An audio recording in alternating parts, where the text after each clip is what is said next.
Today we talk about how can you enable full-time notifications on your FotMob app. We're going to figure out the solution or know how you can do that on your app. So all you have to do, you just go down, click here on more down here.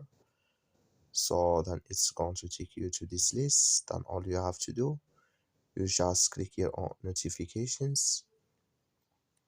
So then it's going to take you to this list here. Then all you have to do now, you just go down. So then you click here on default match notifications. So then it's going to take you to, it's going to show for your list like this here.